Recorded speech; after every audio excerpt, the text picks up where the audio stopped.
some of our local Carterton, they normally have 22 buses going around. We were out through, there was only 10 of us, and when you climb, I don't know whether you've been here before, when you go up on the hill and look down, it's normally surrounded by people. There's no one. The only ones there. Great photos. But, Interesting place, isn't it? yeah, it is. Really cool. Highly recommend it. Yeah. And especially now with the international tourists now to explore New Zealand. Yeah. Yeah. Absolutely. Same with White Tomo. Cave. Oh, yeah. We're Curry Cave. It was just loving it. Russell? Every year, and this year they were quite on. They bring in the biggest holidays actually years. And it's right on his back doorstep. Yeah. We got up storm. Maria's brother was there. So we quite often. Right. Yeah. It's like you're on a different country anyway. Yeah, it is. So the main things okay.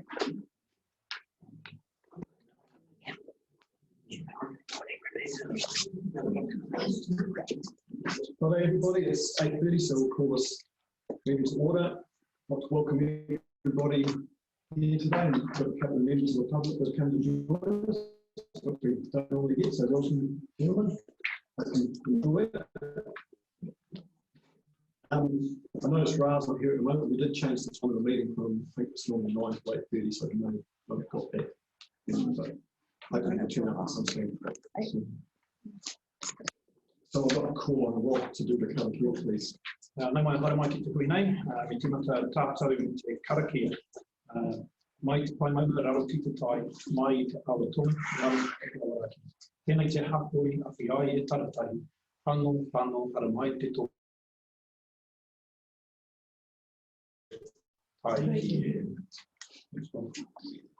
Any apologies for today? No, good. Right, listen to that. Any conflicts of interest for today's meeting? With no public forum, so we'll move straight into our reports and we'll go to the confirmation of the minutes of the last infrastructure services meeting. Someone that was present want to move. Steve, any matters arising from the minutes? In favour? Aye. Right. Next item is the Three Waters Review Stimulus Grant. Move that to you, Dave. I think you're all aware of the Three Waters Review of the Stimulus Grant. Again, new to this, this is the grant. It is a grant from central government funding for Three Waters, for the betterment of our Three Waters, and it does not commit us to signing over our assets. It's concerned with that. But what it gives us is the ability to be in the tent to discuss with central government our Three Waters and with that review. What we have done is put forward for that grant the 1.84 million, a number of potential uses of that money. There is some delivery criteria that the central government put forward, but we've also added on just that extra in terms of what we would like to see recommended via Carterton to have long-term benefits for the residents if possible, minimising future plan rating increases, and providing the residents of Carterton first, or at least those in the Wairarapa, preferably, and enhance their assets. So that's the reasoning behind how we would like with the potential for use of that funding.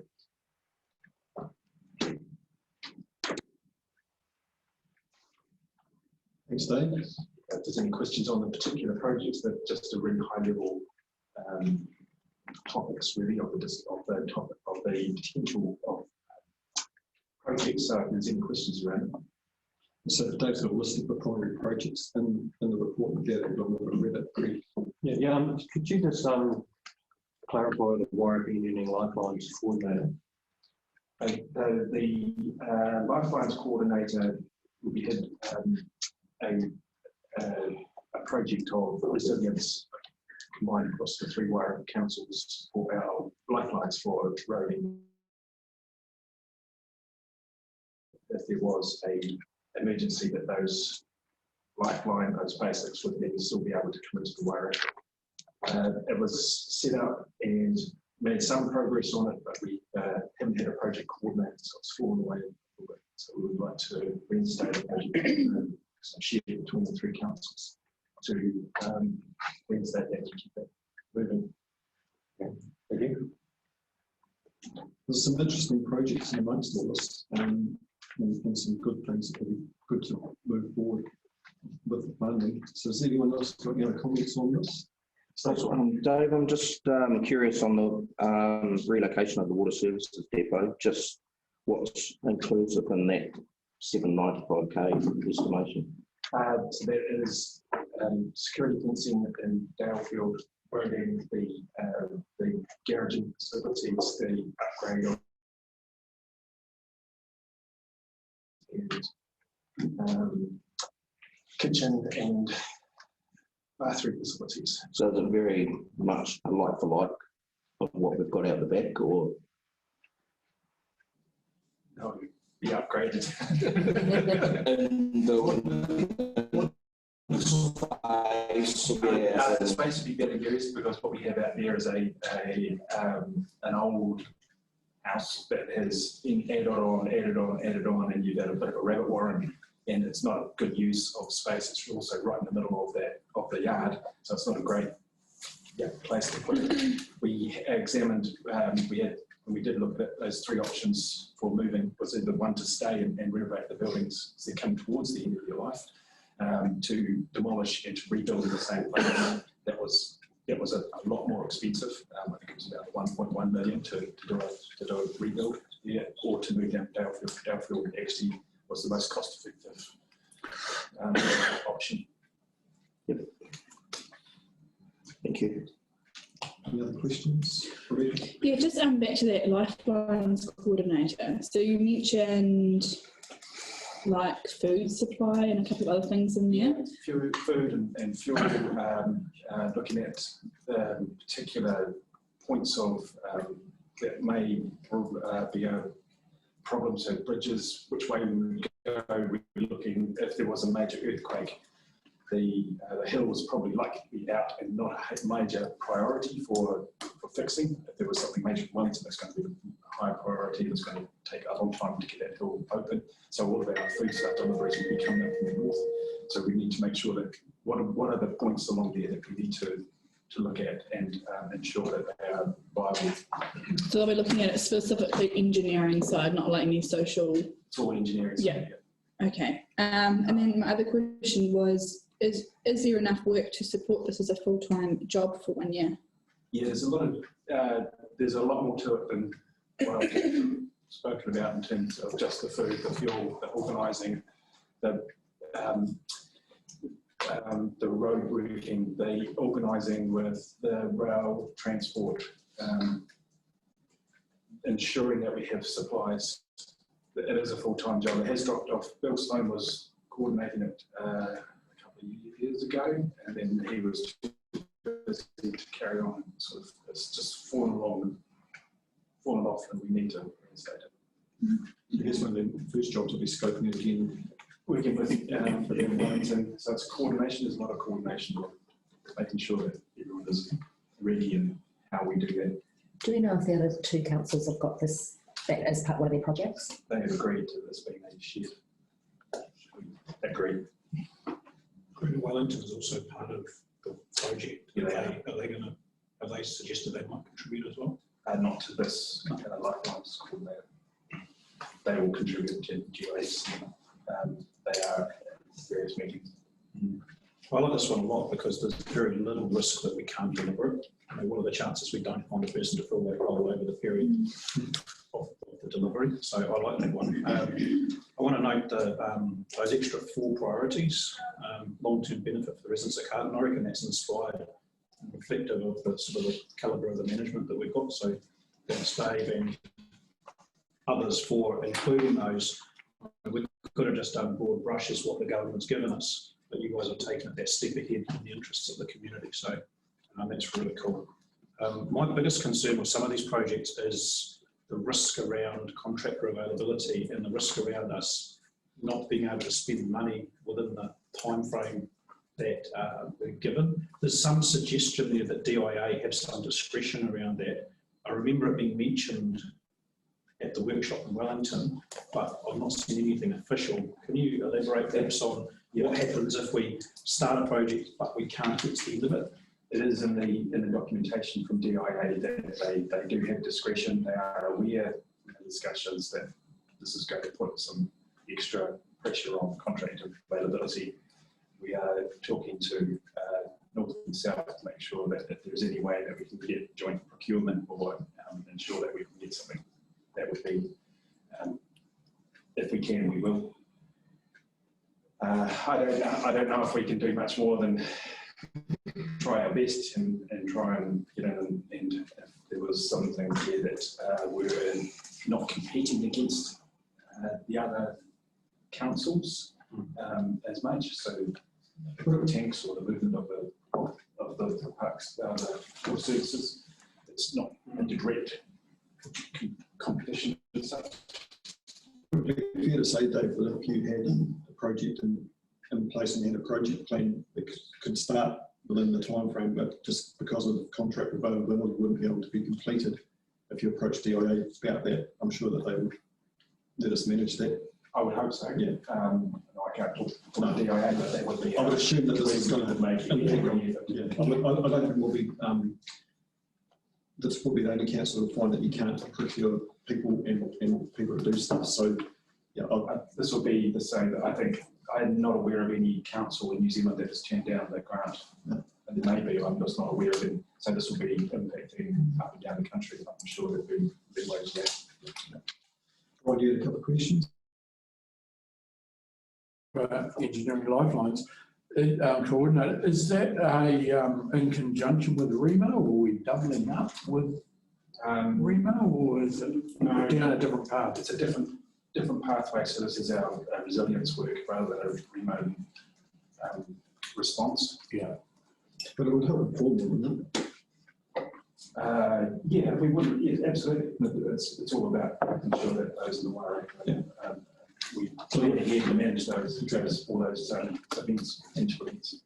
Yeah, thank you. And the other thing is really good to see the potable water storage resilience in there. I think that's really important that we do something there. So those tanks can be manufactured and set up. So not competing with the underground infrastructure. Absolutely, it's definitely yeah. Thank you. Yeah, I'm happy. I was really pleased to see the storage. It's a high priority, I think, for me. Yeah, so I really like that relocation of the depot. I think that's the one that's standing out for me, and probably why you guys have got it at the top, because it involves the greatest range of different contractors, and it's not underground stuff, so there's less risk that we'll not deliver it. I think we should really push that for what it's worth and look to the future, because they're telling us to anticipate stuff. So what are our future needs, and maybe even elevate that one and spend a bit more on making it future-proofed. There was we mentioned that's in the current year's annual plan. But it was split over 3 years, so we can't use the current years, but we can use LTV year one. Okay. Which. But yeah, I guess it's split over 3 years, but stage one is year one. We'll bring that one forward. Yeah, okay. I just wondered whether that one would fail because it's this year's part of that project. It won't be this year's, we'll do it next, we'll bring next year's forward. Yeah, it's an annual plan, not the LTP, and their requirements. So this is LTP stuff. Okay, I'll leave that to the experts. And the other one which I looked at was the upgrade of the monitoring for 3 waters, noting that that's kind of that area of low consequence, but you know, it's a big black mark that comes up in our audit each year. Now, do we have a central repository of all that data, or is it distributed amongst the sites and they all share and keep? There are three different sites that it's recorded at. Okay, cool. Okay, Because we have had that. yeah, no, well, absolutely, I'm up for that. But, no, that's the end of my comments. Absolutely. Yeah, a couple of questions. The first one, just back to that annual plan thing that you mentioned, Rob, and it reminded me under 5.10, the investigation of an additional water supply source. It's been budgeted in for, I think there must be an error there, 2019, 2020 and 2020-21, which is our current years. So how are we going to be able to put that forward as a project?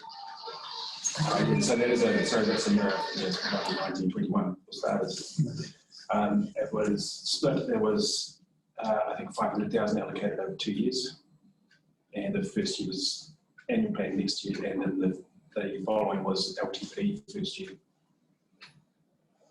So there was 250 in. So I thought it was in this year's budget. 250 was. Okay. But it's 500 was overall in the budget. Okay. Allocation. So we can still apply for that remaining, 250, okay. Awesome. So we just got to update those dates, Yes, do we? sorry. Okay, that's good. And then my other question was just around how does the project management of this go forward?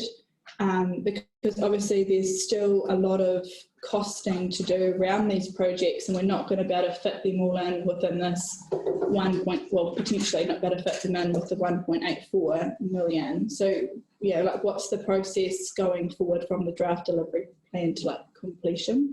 Does it have to go through an additional sign off by the council once it's the budgets are finalised, or how does that work? So the 1.84, so the first section that is the recommendation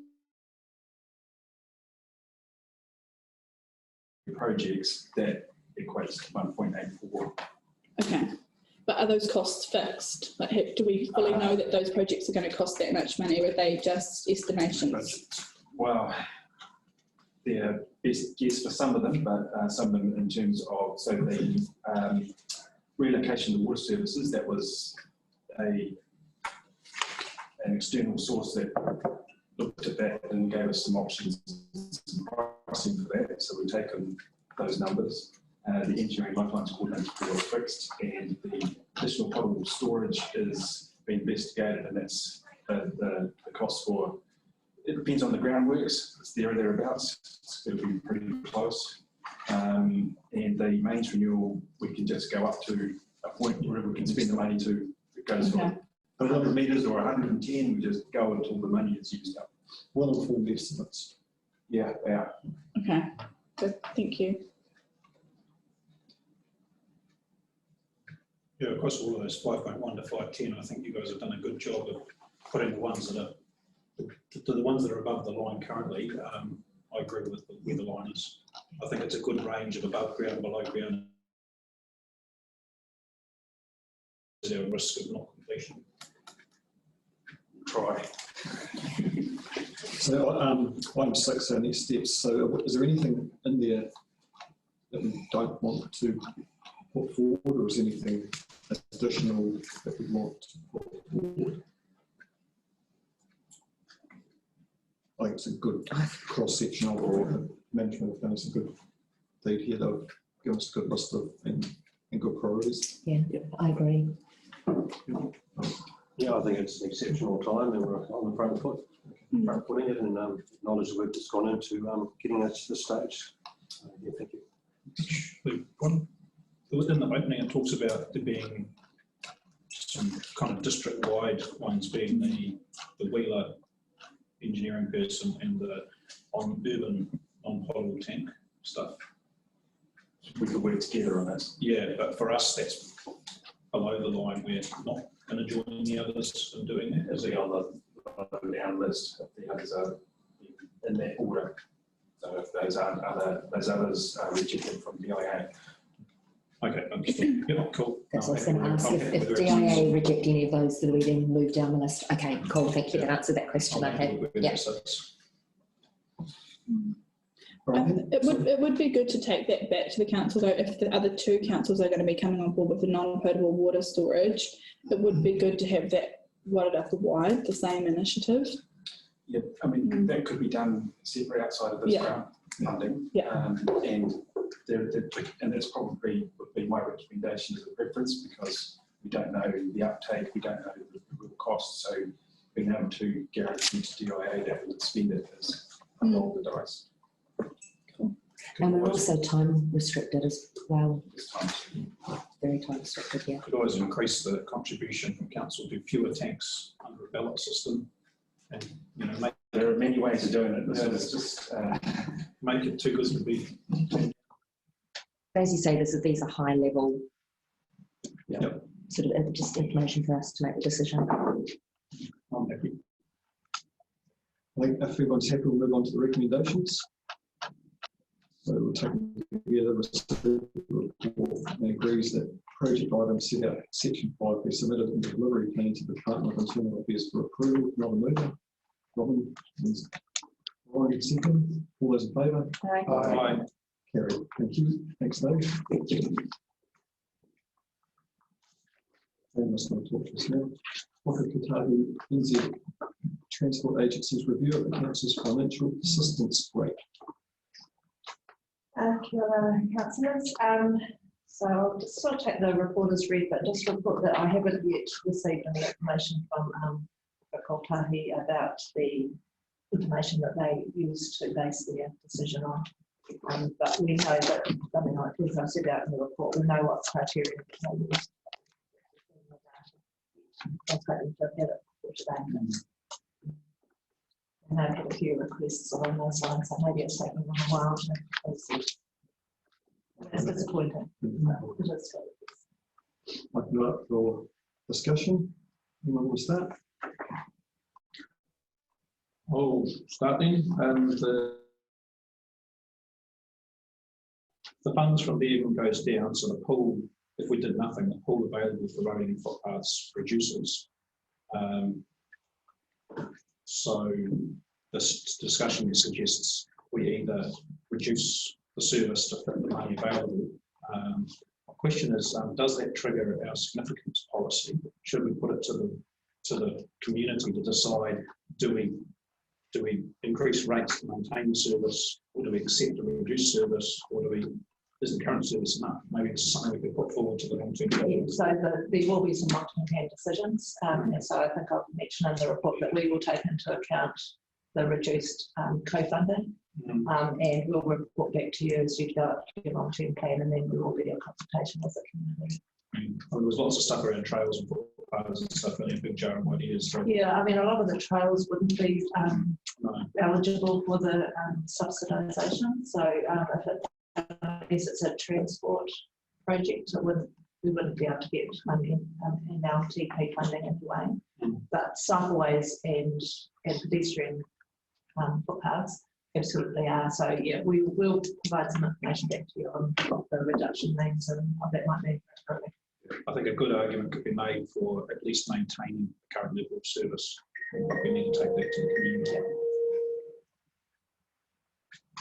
So, Jane, do they give us any reasoning behind their decisions? Yeah, so effectively what they have said is, I mean, they've done the assessment on, and I think what's driving this is the deprivation index. Yep.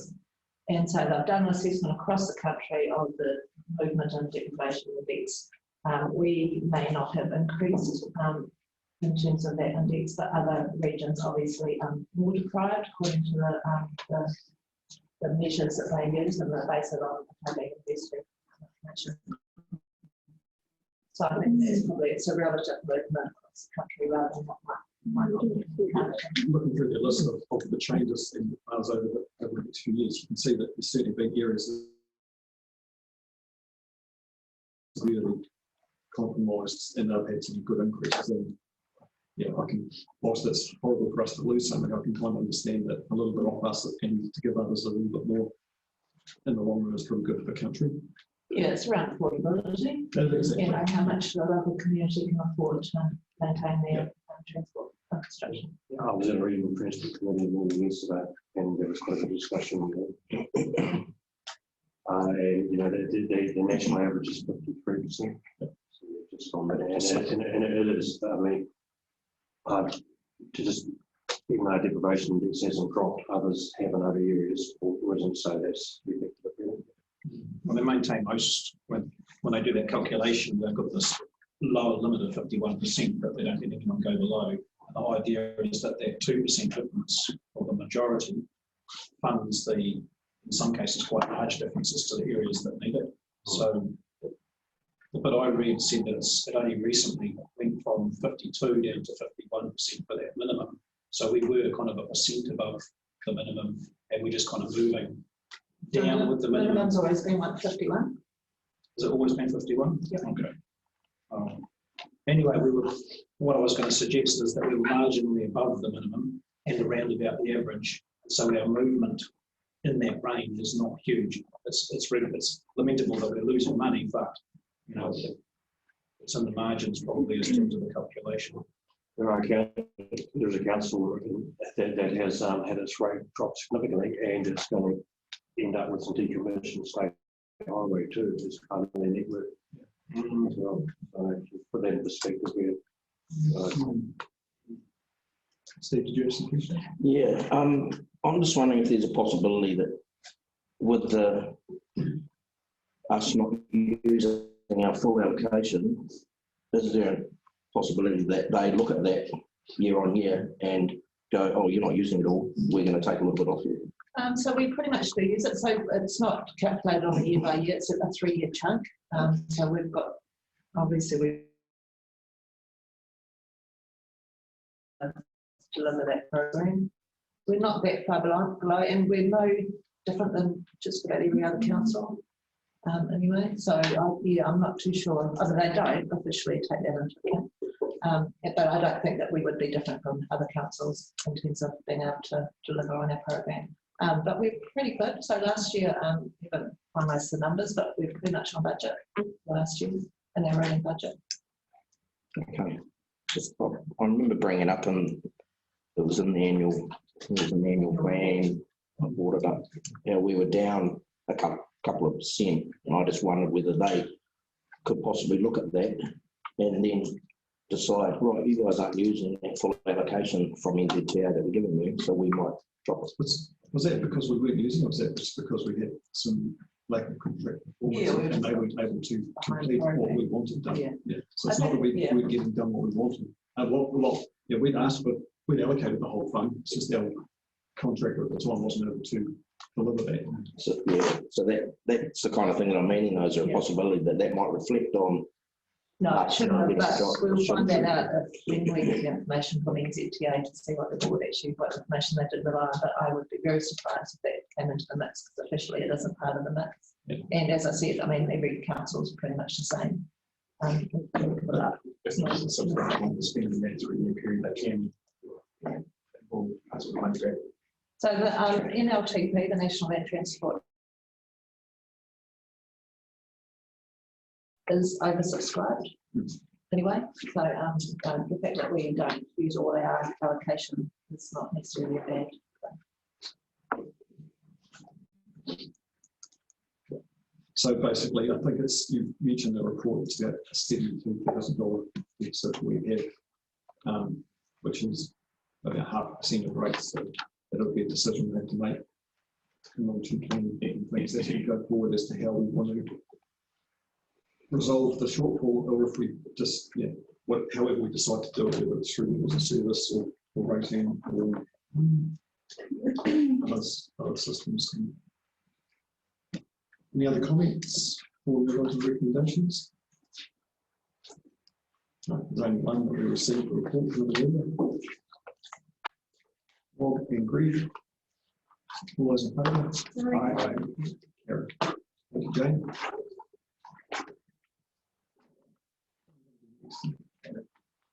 Karen, Carterton.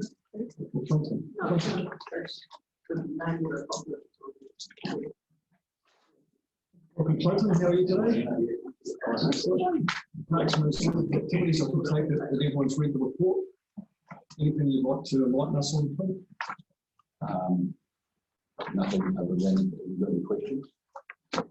Open you up for questions and comments. Anyone like to start? It's happy. Sorry, I'm a squeaky wheel today. The first one was around washing the footpaths, which came out of a jar of ideas, and the guys went through and did that, which was awesome. But I overheard this week a retailer complaining that the windows got all dirty and stuff. So I know, but it's not hard to spray that down with the water blast as you go. Regarding the trees in the cemetery, the thing that struck me when I was looking at those pictures is the shadows on the ground and stuff. And I think the aesthetic those trees provide is really, really quite cool. With houses and stuff and liquefaction, they've changed the way they build the slabs on houses so that the ground can keep underneath without sitting. I wondered if there's any opportunity to change the way the berms are constructed, and do that so we might get another sort of 10 or so years out of those trees without having to remove them. Just wanted to sort of put that out there as a suggestion. Yeah, it's something to consider.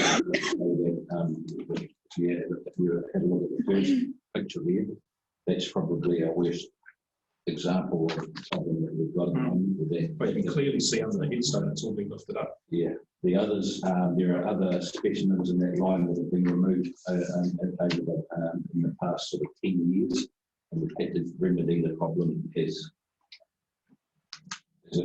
is shown here, with the rest of it. But we've picked on those ones as individuals. Now, what's happening is these other mature trees that are 25 plus years old presenting the same problem. I expect another flush, spring growth flush on that particular tree there. We're going to see even more enhanced lifting of that headstone. I'm just going to put it out there that something's going to have to be done with that, particularly that particular tree there and others down the line. Some probably have got a few years in them, but as we can all appreciate, the aesthetic value of those trees is quite immense. The emotional value of the trees is also there. That will have an impact on people. So, there are several ways we can deal with it going forward. We can do as I suggest, remove those problematic ones, remedy that pad, reset them down, probably with utilising that new technology, that new methodology of implementing that method of new berm construction that gives it that ability to move over time. But I will also say that these trees that you can see had been planted in root yards, and you can see that the roots have not been contained, but they are causing problems. So all your best intentions today might not be it for 10 years that we intended to have 10-year lifespan of that tree, given that aesthetic value. We can anticipate that it would be the case, but as we can see, the evidence there over time has proven otherwise. We've gone down other methodologies of reducing that impact. But I'd like to see some movement done, some decision made on those, because I can see the impact. I'm going to get families complaining very shortly about that.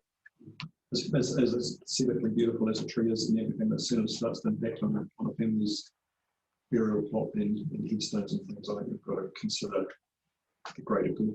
Consider what we do. So I think a couple of meetings ago, we discussed doing a town-wide tree survey to see what we've got, where they are at. Has anything happened with that, or have you chooses to look at that? It's still a work in progress. This kind of leans to the fact that it might be good if there's the ability to sort of speed that up a bit in a report, maybe, so that we've got a bit of an idea, and maybe we need to look at a plan. Got policy on trees? Yeah. Yeah, I just think this sort of brings to light that over the whole town we need to reconsider and look at what we've got and how we move forward. disagreeing that the trees might need to go. Yeah. We can buy them an extra 5 or 10 years, which sounds like it may have already occurred and their time's up. Yeah. Yeah, we can, I do appreciate that aesthetic value that's immense, like I said, but it can be replaced with a probably more sensible type tree. You mentioned that flowering magnolia, you still get the deciduous benefit of allowing the light in the winter time. You get the shade, you also get fragrance. And big leaves that are easy to sweep up. Yeah, and the trees aren't so big. These cans and cherries are just, they'll probably be beyond the use by that. I probably just want to note that I wouldn't support the removal of these trees. I think you've mentioned it before, Clint, that someone has mentioned that we've got the most beautiful cemetery and that they've ever been to, and these trees are one of those, I would say, one of the established trees and one of the main reasons why. So I guess my preference would be that we actually go talk to those families, if we have any record of how to contact them, around what they would prefer. And I don't know, like you said, we could probably reseal the bases of some of those headstones. It would be my preference that we use our operating expenses to do that rather than take out the trees. But yeah, I would prefer to talk to the families involved first before making a decision and see what they actually think about it, because they may actually really like having a tree next to their grave. I think that once again, that lends itself to the whole Carterton tree policy and having a review of what we've got and how it works. And okay, if they stay, we've got to do some work, great, but if the better consensus is that they go, that something else gets put in its place, and that's something that's going to establish quickly, might be over 3 or 4 years, you have something that's re-established and can provide the same aesthetic and benefit that these trees are providing, but without the damage that they're going to continuously cause. And you could do it on a progressive basis, so you're not going to be whipping all the trees out straight away, so you will still have a sort of an ongoing project. I think the emotional upheaval for families as well, with their headstones of their loved ones being sort of lifted, possibly might outweigh having a tree taken down and another one put up. And just think too, you don't necessarily put a tree in the ground either. There's pretty substantial shrub come trees that are actually in quite substantial pots, means watering in that. That could be a way of replacing them, putting them straight away. And and it's future-proof thing too. Obviously they'll grow out of their pots, but then they can be replaced. Certainly with volunteer groups we have in the community, bins could be, planters could be built, and you could have planting. But now that the day's been postponed and the train's been cancelled, are we still going to consider doing the footpaths still in the same plan? They are just about, they're done. They're done. Awesome. All we've got to do is around boil roads. That's fantastic. I've had some positive feedback, have had some negative feedback. I think a couple of studies, but we've also had some positive feedback, a lot of positive feedback. Sean and Anne are still getting their volunteers in on Saturday afternoon to wash all the front of the buildings down and stuff, which is cool. I've had some great positive feedback because everyone, I get an email at least a week, every week about footpaths in the town centre, so it's great. That was great. Yeah, I think that if we do it again, it'll come up even better. That first initial clean, when he's cleaning, you can see now the sort of swathes of where the cleaning has happened, and you can see where the dirt is remaining. So I think one more clean up, this will really have a huge impact. But it's been lifting the chewing gum and stuff like that. But we 30 seconds the footpath before to kill the lichen and the moss. We've steam cleaned it. Put it in context, the complaint I was given was all because they'd cleaned the windows the day before and didn't know it was coming. If they'd delayed a day, it would have been all roses. Smell problems. Yeah, exactly. Yeah. But no. I've just got a question under the parks with the lighting in Carrington Park with the LED upward lighting. has been taken into consideration with the dark skies? I'm obviously not a electrician, so I don't know that. Yes, definitely. That's why we engaged professional advice from the start. Excellent. Because we weren't lighting specialists ourselves. So we needed that advice, so we got that advice. And it's what fits in within the... Yes. Great, thank you. Great minds. Any other questions? The new footpaths are looking great, actually, at Carterton School. That's really good, and I see you were planning to do one at Howard Booth, so that's awesome. Real positive uptake and positive feedback. And we're going to start. Really, really, really cool. Yeah. Awesome. We'll be starting Carrington Park next week. Awesome. Carrying on doing that. Thank you. All right, if there's nothing more, we'll move to the recommendation. Could someone to move the report, receive it? Robin and Colin, all those in favour? Aye. Karen, thank you. Ron, you're going to sneak off?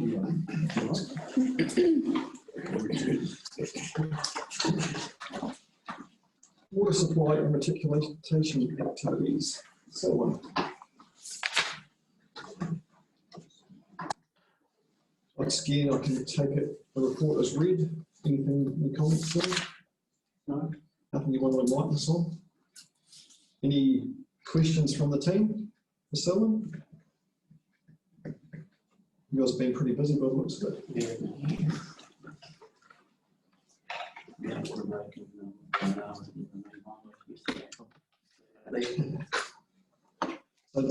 So noticing here that you've been reactive, so everything's done with those now. We've achieved what we've meant to. We've achieved the dose rate from 12 megajoule to 40 megajoules. Excellent. As we speak today, the new one has been commissioned at the replacement.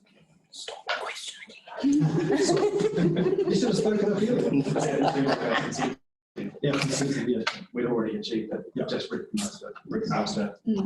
So that's not going to be an audit back mark anymore. As long as we keep achieving it. We have been achieving, as long as we have achieved in the first place. Yeah. So is it like a one-off thing stamp that we need for an audit, or do they need 12 months of monitoring for it to not appear in our audit? That was why I kept it furious, because we needed a 12-month cycle of achieving.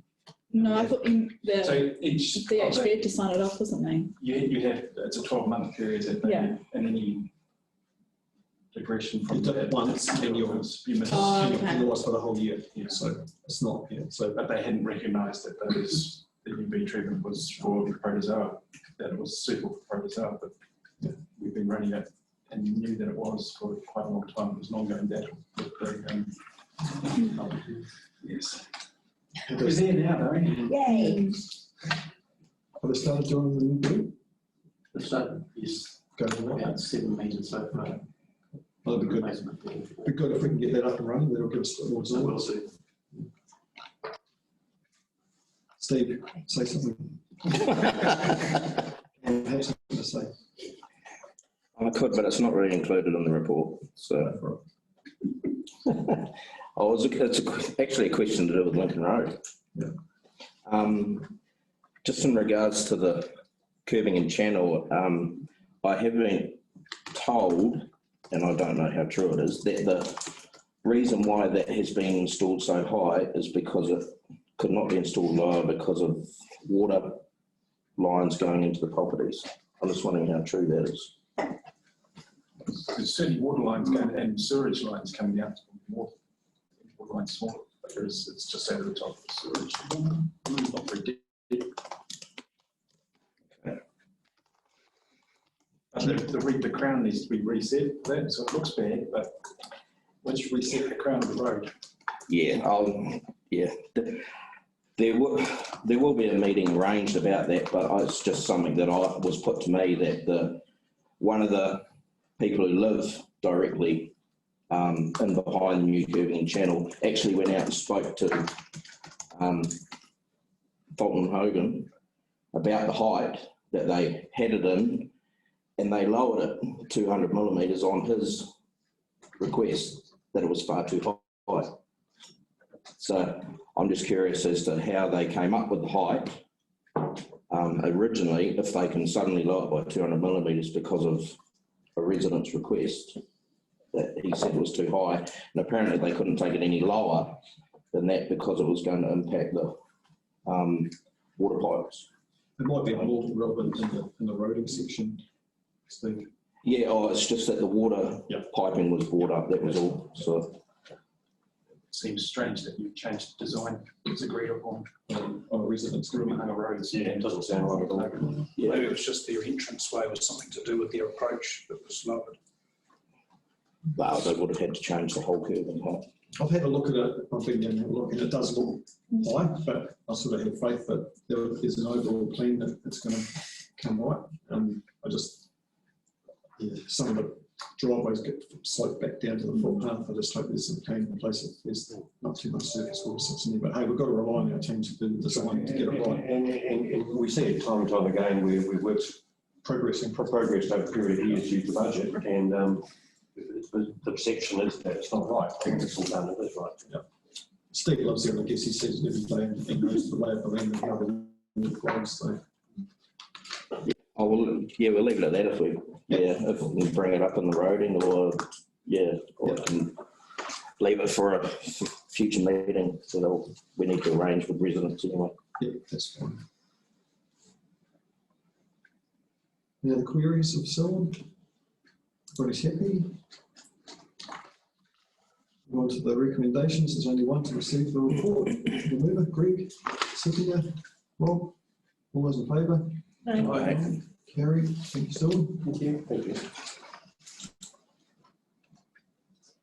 Wastewater and solid.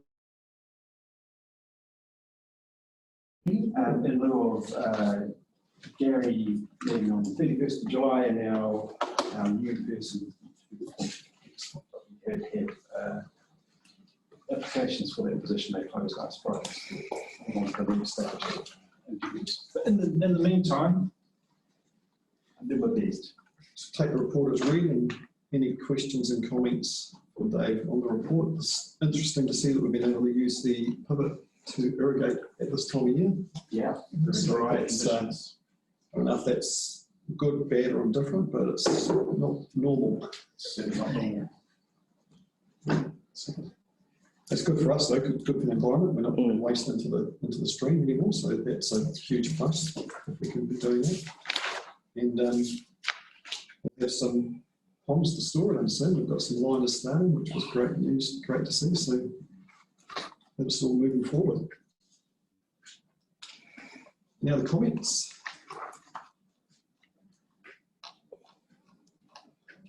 No. Move forward to the recommendation to receive the report. Can I move it? Robin, Rob, all those in favour? Aye. Carried. Thank you, Dave. That was easy.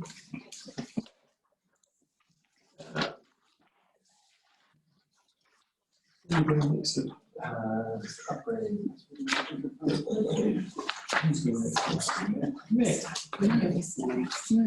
who's going to Matt. Take your report as read, Matt, and anything you'd like to? Oh, absolutely. I've got some photos yesterday showing the liner, which I was kind of excited about because I've been waiting so long. Did you do a happy dance? So that I took that in the morning, but by the end of the day, that white section was so the white section is these a geofabric underneath the liner, and that's to protect the liner from any it's a gravelly surface. So if it was a clay lying down, there'd be no geofabric within, so it was just to mitigate the risk of Very cool. laying a plastic line on the old backtopping material. So that's really good. Yeah, it's a really good sign. It was a really good day yesterday too, with no wind. Yeah, Yeah, wind will affect them. But, and nice and sunny. yeah, well, yeah. Apparently the liner looks better in the mornings than it does during the day. So it moves around, contracts and expands. So it'll look even better soon when it's got water over it. Yeah. So When you can't see it, it'll be better. What line up here? Yeah. no, it's good news. Good to see that that's sort of been a step that's been a bit of a hold up of late, so it's good to see it progressing. It is really good. It's such a challenge to get that surface acceptable. Yep. So Viking and CHP are working really hard to get there, and it is a big challenge. It's a huge challenge. It's really exciting to see some progress when we haven't been able to see a lot for a while, but yeah, it's good. Really cool. And just talking around the photo, you'll see that that pond 1, which is to the left, still needs a little bit more filling, which they were working on yesterday. So we're down to the last 500 cubic metres to go in there. So yesterday they spent trimming the banks, heading from the right hand side of the page to the left, so from pond 3 to the left. You can see a little bit of topsoil in here. So yeah, it's progressive. Any progress on concrete? No. So in hand.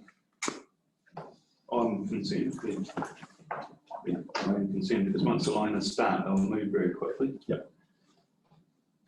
But like I said, the surface preparation is a challenge at the moment. So there is really putting the brakes on progress. Oh, I suppose you've got to concentrate on what you've got to concentrate on and get it done properly. Yeah. Stage 3, the Alderson Stevens established on site on Monday and started work yesterday. So there's buckets in the ground, there's pipes stacked. In the background of the photo, you can kind of see Dale Turay, there's a little bit of equipment there, but you'll see pipes getting laid over the next couple of days from the existing wastewater treatment plant, which is really good. That's good. Yeah. That's number 1 of 7, your community engagement. Have you had a meeting with that group yet? Yes. And that was that's, positive? Yep, it's the second meeting. One question as well. Does this mean that group is now meeting regularly and that will satisfy the terms of the consent? Because it was marked on that. It's an annual meeting. Yeah.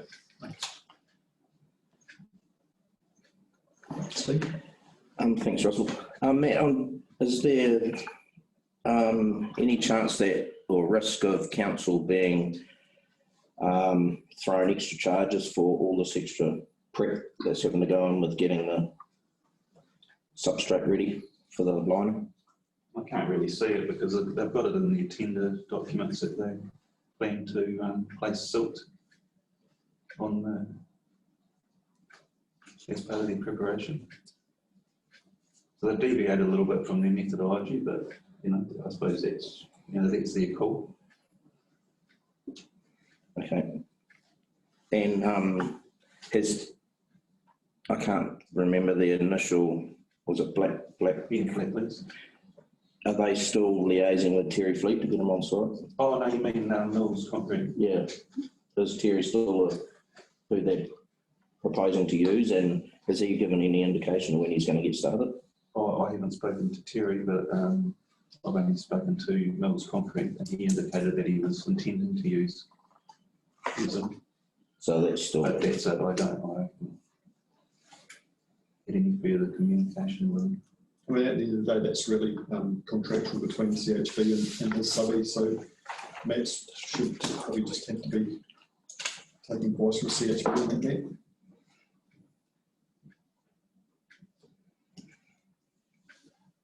Any other comments?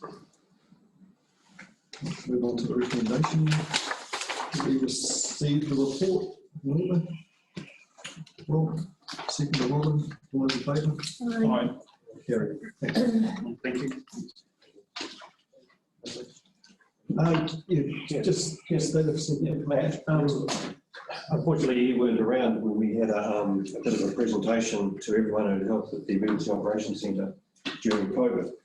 And as you know, the Emergency Operations Centre based in Marston was very pivotal to how we got through that first sort of COVID stage. And all 3 councils supplied team members. And I know with the work that was going on elsewhere within the council and also with everyone's families, it was quite a commitment, but it certainly brought the Water Act forward. So you weren't around, but during there was a ceremony, and we awarded everyone who participated with a certificate and also a medal. So on behalf of everyone, the Carterton District Council and the Warwick POC team, congratulations. Thank you, that was totally unexpected. So it's close. Thank you very much. Yeah, well done there. All right, Assets Engineering Spatial Services. I'm going to Tony come and help us out with this one.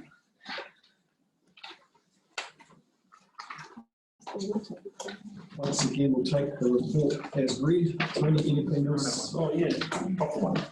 Anything you want to add to it, Tony? No, we can go through it if you want, but otherwise it's business as usual. Well, a little bit more than business as usual with some of the designs and estimations and jobs that are out there as a response to COVID, shovel ready, and the grant funding. Yeah. So it's been interesting. I've got a list of things that I might include and other things I'm going to get to next. Yeah. One that's consuming a bit of time at the moment is a long-term plan. We're plugging away with our plant and equipment, trying to come up with reasonable best use of funds and multi-purpose for everything that we've got.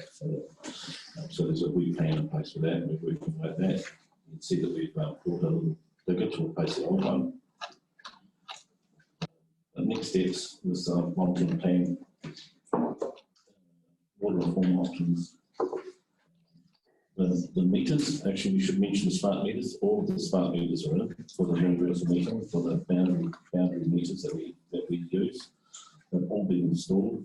And now the next stage was picking away at the rural meters, or the extraordinary users that we have on the outskirts of the urban water supply. So they're being renewed, and I think we've got 12 left of that lot. The next stage after that is the commercial meters. They'll be probably mostly renewed so that it fits in with the new system, so we can read them on the run. And then we'll look at bulk metering around town, which gives me a lot more information about the high use areas in town. And that feeds into water modelling, so we know where flows and pressures are weakest and where to go next as part of the equation for renewable. Potable water storage is talked about a bit, and then of course boost quake resilience for the current water main. So we're still on track for that with resilient features or pieces of equipment at either end of the Carterton main, and the stream crossings will likely all be replaced so that we have if we have failures or ground movement, then those areas are proofed. As much as possible. As much as we can. Yeah. That's good. So have we done a read of the new smart meters yet? Yeah, we've been reading them before end of July, yep. What we had in place. So at that stage we had about 75 to 80% done installed. And the reading was as easy as we'd hoped it would be? Yeah. That's good. Yeah, huge saving in labour. We still have to go and read the remaining number that went swapped over at that stage, but but that probably took as long as to do the other.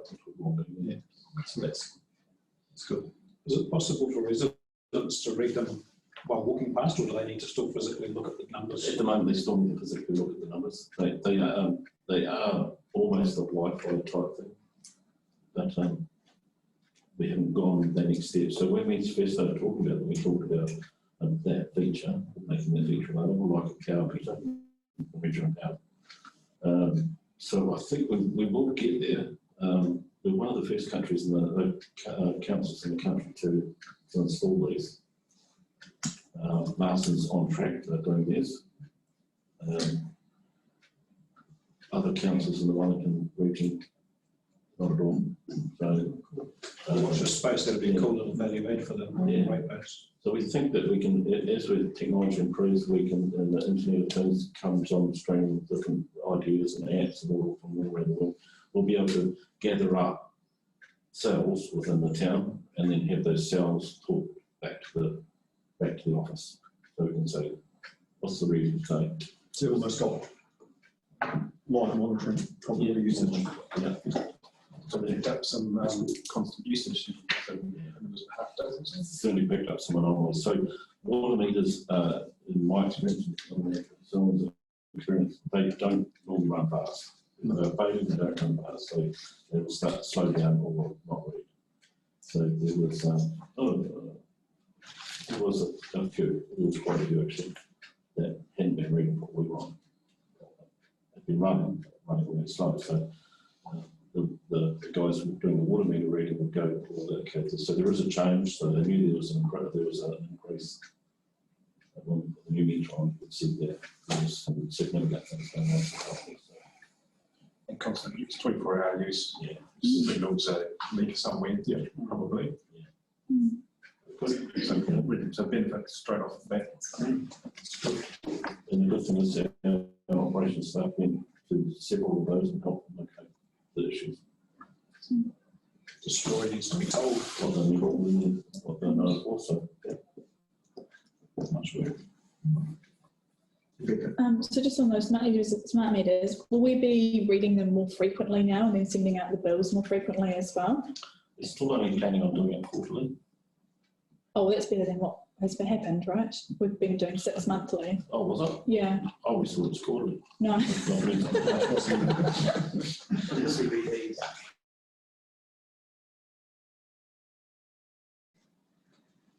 That is a bonus though, with it being so much easier and quicker to do.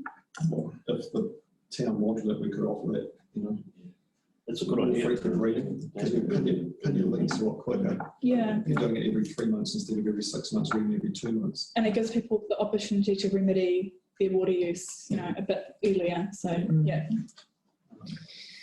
And you provide a better service, but you have a cost with them for providing that better service. You just get out on your bike and go around and read them on your bike. That's true, yeah. Nobody's bought their bike yet. E-bikes. Nothing will be done.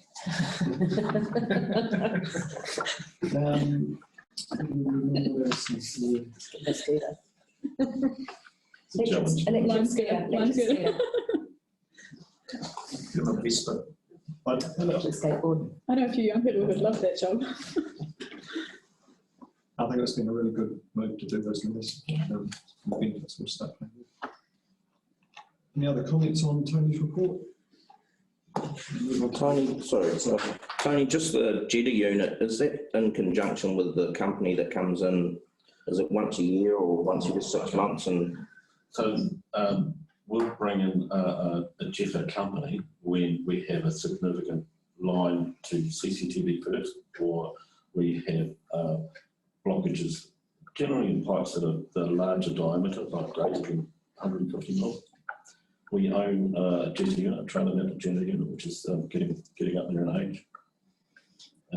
It's losing a bit of its oomph now, so we've been looking at another one. So first response, if we have a lateral that's blocked or a smaller pipe, is we'll try it on the bigger pipes is to use our unit. But if we need the extra grunt or the length, because we only carry so much hose, we have to go to another company. So just to add to that, we bought a jetter company in recently to help us CCTV the Lincoln Road section that they're going to renew, to be sure that we can see what's going on there. While we were there, while they were here, they did the section under Carter Court, and they also did Victoria Street. And the interesting thing with Victoria Street, which we weren't aware of, was that there's a big valley in the section that is causing us issues. 3 cubic metres. 3 cubic metres of metal was taken out of that section of pipe. Cubic metre, size of the table trolley, square. It's a lot of metal to be sitting in a wastewater treatment, wastewater pipes. So that section's now on the table on my list for replacement. So, yeah. Good tool. Good tool to have in the yard where you want a quick response to go and do something rather than wait for contract. So you'll be considering something that's bigger that we won't need a contractor, or still something a bit smaller? It'll still be a trailer mounted unit. This, the one we're looking at, we've got some prices for is has a water tank on board. Yep. The current one we have to plug into a mains. We've had some good discussions about it in the yard with the guys who use it and what size and capacity is ideal. We're also looking at multiple purposes again for our machinery.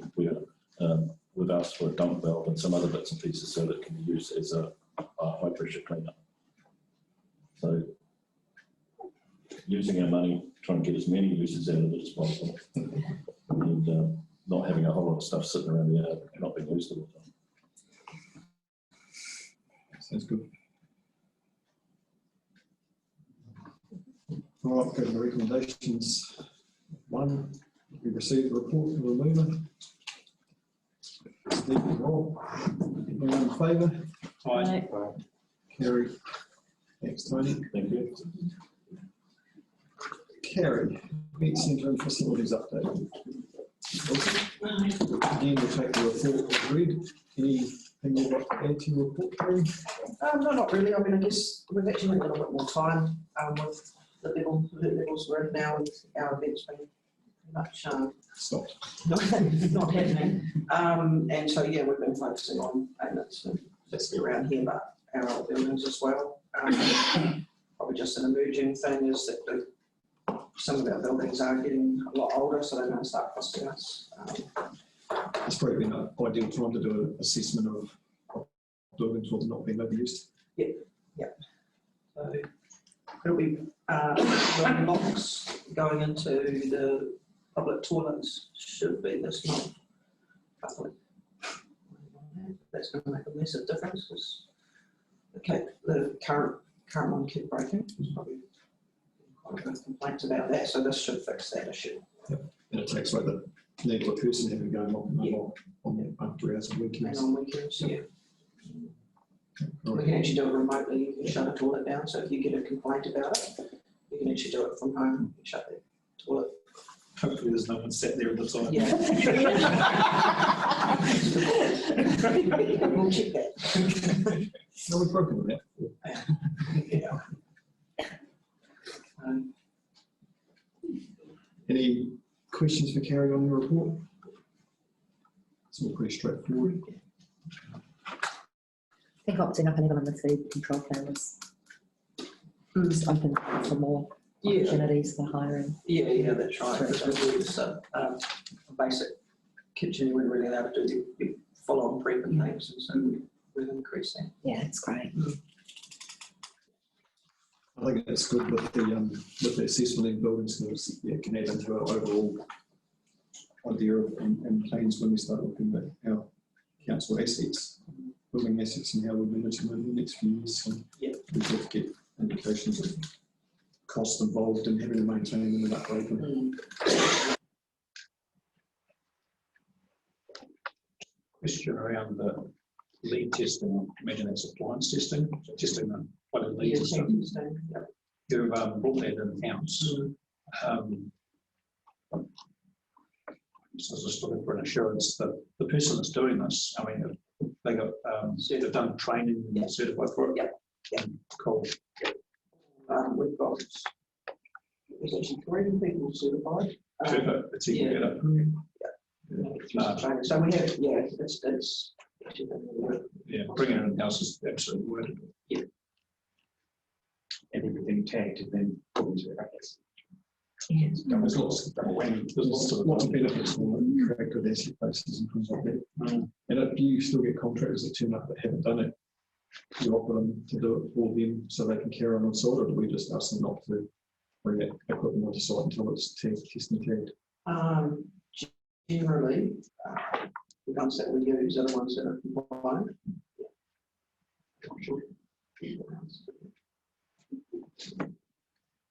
I'd like to say yes. I'll say yes. I'll say yes, but I'll check that. If there's nothing else, we'll move to recommendations that we received. Report cover mover, Robin. I'll second. All those in favour? Aye. Carried. Thank you, Carrie. You're going to stay for the next Yeah, one? here it is on the huts today. Sorry. Trails and cycling activities, again, take the report as read. Anything to add? Karen? Greg, anything that you'd like to add to this report? No, the report's there. It's a very exciting time. The development of the Five Towns Trail Master Plan. So hearing coverage. Yes, getting the funding for that. Got some great feedback and a big jar of ideas around trails and cycling. Yes. Yeah, good timing actually. Lots of people were saying that around trails, and it's like, wait, we can show you what we're up to. Yeah. And a significant part of the of what's been discussed at the Regional Transport Committee is about mode shift and mode shift into walking and cycling, and that's filtering back here big time. It's especially with three councils down in Wellington have re-endorsed the Wellington Trails framework, which is they're going to coordinate it for another 3 years. So it's very positive. Having the Erin on board's made a big difference. Erin has been phenomenal in her role. When they're going to do anything, when you've got all the councils in the Wellington region supporting us, and also all the groups and clubs and activities all in one channel. So when stuff does go forward, it's just kind of ticks on ticking boxes. It's taken a bit of time, but it's we're on the road.